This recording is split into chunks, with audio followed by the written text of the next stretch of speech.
Welcome to a video from digitalize.com. This is a 10-minute tutorial on LFOs on here on the Korg Modwave. I did think about doing this in 5 minutes, but I can't explain everything I wanted to do in 5 minutes. So I've got an initialized patch and let's start the timer going. So LFOs, you've got 1, 2, 3, 4, 5 there on the Modwave. Access them all through here as well. So they are tied together or preset together. So the filter has a filter LFO, the amp has an amp LFO. But actually you can use any of these for any task. It's up to you how you do them. Some are pre-configured, but you don't have to use them that way. And you're not messing anything up if you use them in different ways. So there's a few different ways we could use that. The classic one is with, say, the filter. So there's our filter. If I just reduce it down a bit, apply some filter LFO, and you can hit the classic filter LFO. So let's have a look at what you can do with the LFO. You can obviously adjust the frequency. Go quite fast. And you can tempo sync it as well. So sync it with the clock, the internal clock or external clock.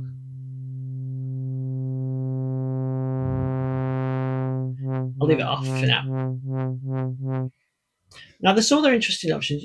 You'll notice that the LFOs aren't in sync. So if I press one and then the next one, they're not in sync. Every time I press an LFO, it re-triggers the LFO. Every time I press a key, it re-triggers the LFO. And they're not in sync. You can sync them.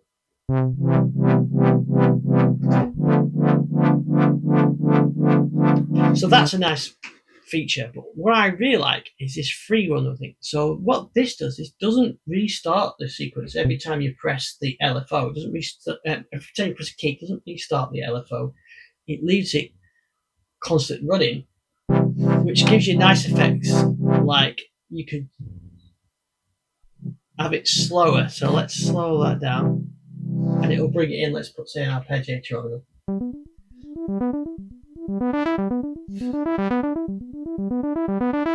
So you can do that kind of effect where it brings it in and out.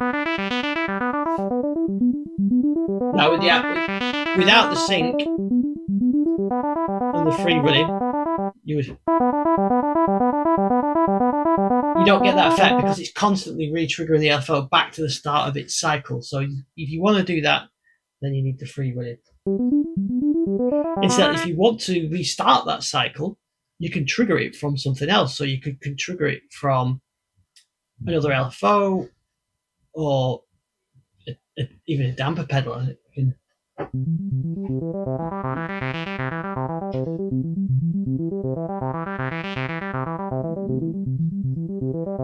So you can trigger that from any of the other controllers. You can restart the LFO if you want to.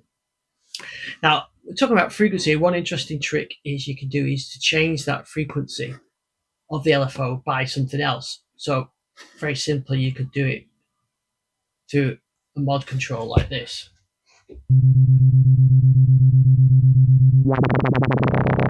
Really fast. Slow it down. But what is an interesting trick is to use another LFO. Let's use oscillator 1's LFO. We're not using it for anything at the moment. Slow that down. And now we should be able to go. Let's turn the arpeggiator off.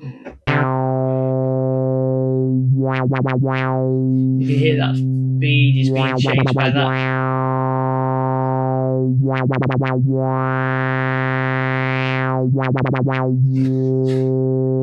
And if you put it quite high and have that quite low, you get a really interesting effect.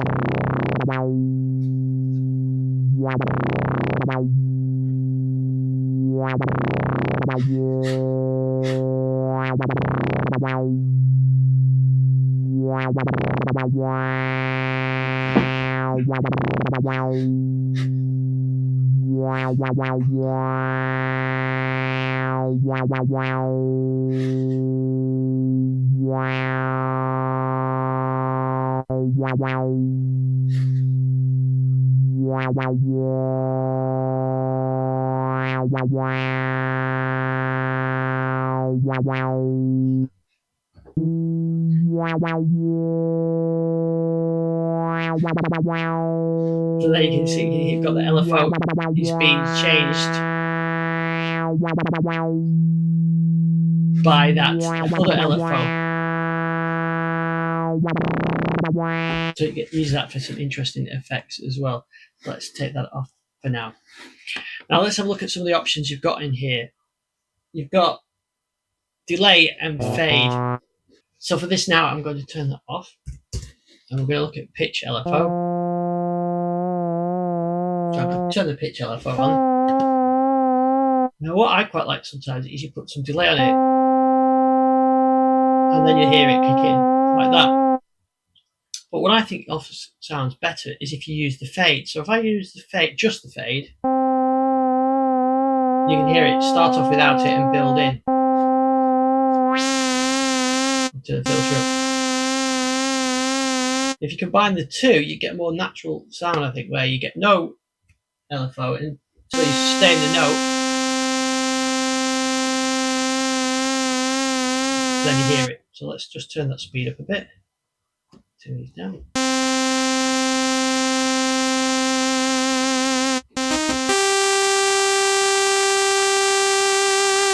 So I quite like that effect. It's almost like you would do that if you were using the mod wheel. Talking of mod wheels actually as well, if I turn that off, you can use combinations with these mod wheels. So I'm going to use the LFO, just as we've been doing then. So use the pitch LFO. I'm going to turn the delay off and the fade off. So go back to my tuning.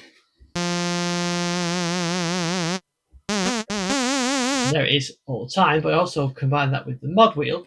And that's how you can combine the LFOs with other things as well.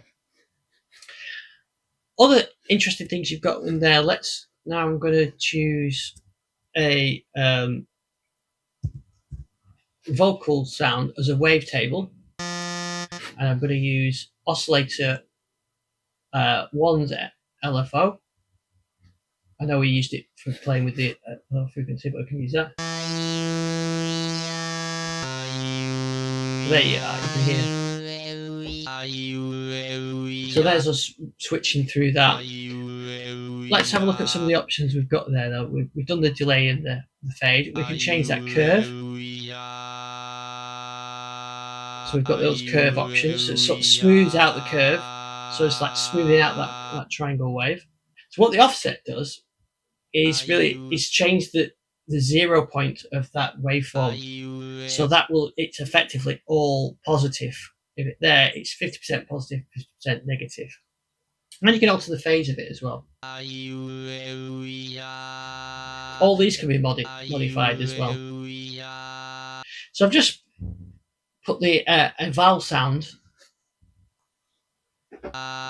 on this LFO here. So let's have a look at this. Let me just reset this back to normal. We were playing with it before. Right, okay. So that position I want to be modified by oscillator 1's LFO. So you can kind of see that. As well as a delay and fade, we can do an offset. So that's like the starting position of the LFO. So that's starting it right at full, and then it comes down and then back up, then it goes up to full. If we do it the opposite way, we'll be always down at the bottom.